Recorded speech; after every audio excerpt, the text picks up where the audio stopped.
Hello friends, divine talks में आपका एक बार फिर से स्वागत है। जैसे कि मैंने अपनी पिछली वीडियो में आपको बताया था कि हम जिस भी तरह से बीमार पड़ते हैं, जो भी हमारी मेंटल या फिज़िकल हालत होती है, उसका जिम्मेदार काफ़ी हद तक हमारे चक्रास होते हैं। ये चक्रा क्या होते हैं, इसके बारे में मैं आपको थोड़ा सा ब्रीफ में बताना चाहूँगी। हमारी बॉडी में 7 चक्रा होते हैं। सबसे पहला होता है हमारा रूट चक्रा, फिर सैक्रल चक्रा, उसके बाद नेवल चक्रा, नेवल चक्रा के बाद हार्ट चक्रा, हार्ट चक्रा के बाद आपका थ्रोट चक्रा, थ्रोट चक्रा के बाद आपका थर्ड आई, और थर्ड आई के बाद आपका क्राउन चक्रा।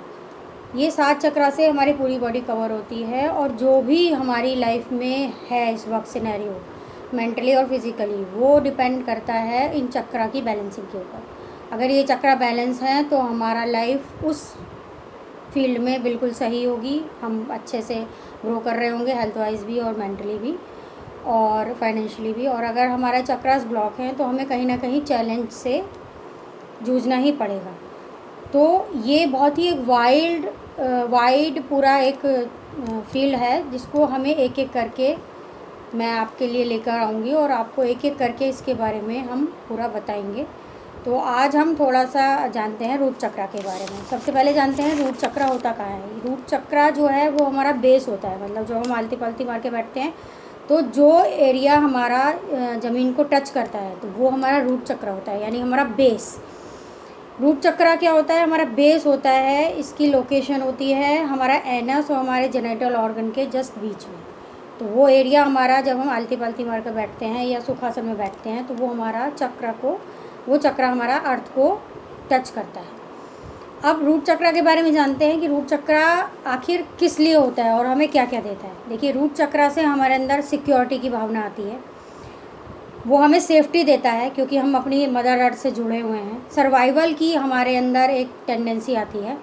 हम अपनी बेसिक नीड के प्रति जागरूक रहते हैं। हम बड़े ही ग्राउंडेड होते हैं, मतलब हम अपने ज़मीन से जुड़े रहते हैं। ये सारी चीज़ें रूट चक्रा हमें प्रोवाइड कराता है। लेकिन जब हम खान पीन से या अपनी टेंडेंसी से या कई बार हमारी जो लाइफ जिस तरह से स्पेंड होती है उसकी वजह से हमारा रूट चक्रा ब्लॉक हो जाता है।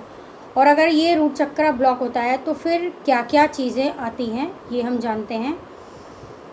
अगर हमारा रूट चक्र ब्लॉक होता है तो आप इसमें से अपने आप को नोटिस कर सकते हैं, अभी चेक कर सकते हैं कि आपका रूट चक्र ब्लॉक है कि नहीं।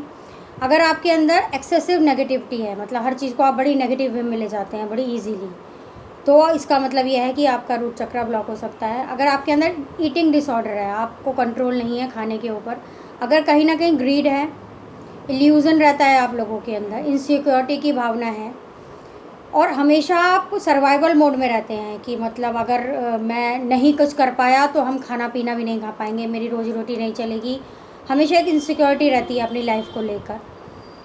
इसके अलावा अगर आपको फील नहीं होता कि आप इस पूरे वर्ल्ड में सेफ़ हैं, तो इसका मतलब है कि आपका रूट चक्रा ब्लॉक है।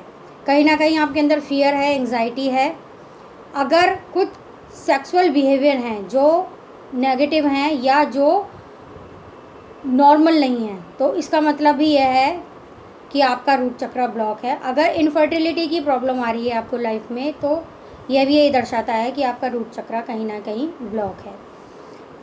तो रूट चक्र ब्लॉक होता है, इसको हम कैसे ओपन करें इसके बारे में जानते हैं। सबसे पहले जानते हैं कि रूट चक्र का कलर क्या होता है। सारे चक्र जो है उनका एक पर्टिकुलर कलर होता है, तो आज हम रूट चक्र की बात कर रहे हैं।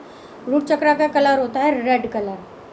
रेड कलर हमें क्या देता है, रेड कलर जो होता है वो हमें स्ट्रेंथ देता है, वाइटैलिटी देता है, स्टिमुलेशन देता है हमें, और हमारी जो इंस्टिंक्ट पावर है, टेंडेंसी है, उसको बढ़ाता है। तो जैसे ही हमारे रूट चक्र में कमी आती है या वो इम्बैलेंस होने लगता है तो ये सारी चीज़ें मिस आउट हो जाती हैं। तो उससे क्या होता है, हमारे अंदर नेगेटिव थिंकिंग शुरू हो जाती है। सुसाइडल टेंडेंसी, अगर आपके मन में बार बार जीवन से हार कर सुसाइड करने की टेंडेंसी या विचार आ रहे हैं, तो इसका मतलब है कि आपका रूट चक्र ब्लॉक है। रूट चक्र अगर ब्लॉक है तो वो कौन कौन से एरिया को कवर करता है या कौन कौन सा एक बॉडी पार्ट है जिसको वो हार्म पहुंचाता है या जिसको परेशानी होनी शुरू हो जाती है। वो है हमारी स्पाइन, हमारे पैर, हमारे फीट, हमारी बोन, हमारे दांत, हमारी लार्ज इंटेस्टाइन, प्रोस्टेट से प्रॉब्लम जो होती है, प्रोस्टेट ग्लैंड, हमारे ब्लैडर, खून से रिलेटेड जितनी भी प्रॉब्लम है, ब्लड सर्कुलेशन से रिलेटेड जो भी प्रॉब्लम है, वो सभी रूट चक्रा कवर करता है। और हमारी टेल बोन। तो यानी अगर आपकी लाइफ में इस तरह की कोई दिक्कत आ रही है तो इसका मतलब सीधा सीधा ये है कि आपका रूट चक्रा इम्बैलेंस है। रूट चक्रा इम्बैलेंस होने से क्या क्या हो सकता है?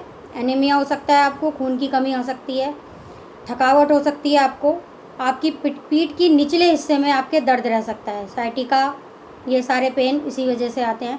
डिप्रेशन, एंग्जाइटी, फियर, कॉन्स्टिपेशन आपको लगातार रहेगा, सर्दी आपको बहुत ज़्यादा लगेगी और हाथ पैर हमेशा आपके ठंडे रहेंगे, हमेशा मन में भय, क्रोध की भावना रहेगी, अपराध बोध रहेगा किसी न किसी चीज़ को लेके, मतलब कभी भी आप रिलैक्स मोड में नहीं होंगे, हमेशा डरे हुए और सहमे हुए रहेंगे। तो ये सारी चीज़ें होंगी तब जब अगर आपका रूट चक्रा इम्बैलेंस है। तो अब हम जानते हैं कि अगर रूट चक्रा हमारा इम्बैलेंस है तो हमें उसे कैसे बैलेंस करना है। इसकी नेचुरल कुछ चीज़ें मैं आपको बताऊंगी। आप अगर आपके घर में पेड़ पौधे हैं तो आप गार्डनिंग ज़रूर कीजिए, घास पर नंगे पैर चलिए, उससे बहुत लाभ मिलेगा। योगा और एक्सरसाइज करने से रूट चक्रा बहुत जल्दी बैलेंस होना शुरू हो जाता है। और आपके हाथ में एक पॉइंट मैं बता रही हूँ, जैसे कि आप पिक्चर में देख पा रहे हैं, ये वाला पॉइंट अगर आप इसको लगातार प्रेस करते हैं, ये हमारा रूट चक्रा पॉइंट होता है, तो इससे भी आपको रूट चक्रा बैलेंस करने में पूरी मदद मिलेगी। इस वीडियो में हमने देखा कि कौन कौन से कारण हैं जिसकी वजह से रूट चक्रा इम्बैलेंस हो जाता है और क्या क्या सिम्टम आते हैं और कैसे हमें उसे बैलेंस करना है। अगले वीडियो में मैं आपसे बताऊंगी कि कौन कौन सी ऐसी अफर्मेशन है जो डेली हमें बोलनी चाहिए अगर हमारा रूट चक्रा इम्बैलेंस है। तो आशा करती हूँ आज का वीडियो आप लोगों के लिए अच्छा रहा, आपके लिए यूज़फुल रहा। अगर अभी तक आपने मेरे चैनल डिवाइन टॉक्स को लाइक और सब्सक्राइब नहीं किया है तो प्लीज़ इसे कर लीजिए, ताकि आगे आने वाली यूज़फुल वीडियोस आपको टाइम से मिलें। और इसी तरह चैनल पर बने रहिए नई जानकारी के लिए। आशा करती हूँ आज की जानकारी आप में से कई लोगों के लिए यूज़फुल रही होगी। अगली वीडियो में फिर आपसे मिलूँगी, तब तक के लिए नमस्कार।